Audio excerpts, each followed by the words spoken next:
আল্লাহ পাকের গোলাম আমাদের বানিয়েছেন, আল্লাহ আমাদের গোলামি করা লাগবে।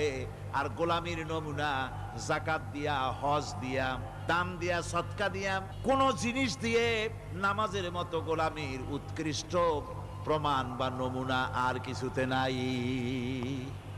আমি যে গোলাম তার উৎকৃষ্ট প্রমাণ হচ্ছে নামাজ।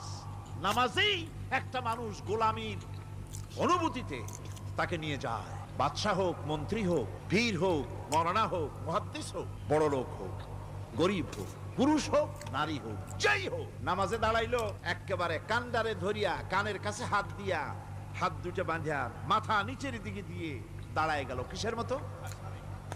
আসামির মতো, গোলামের মতো। সুবহানাল্লাহ। গোলামের এরকম মাথা নিচু করে থাকতে হয় প্রভুর সামনে। গেলেন রাজা, বাদশাহ,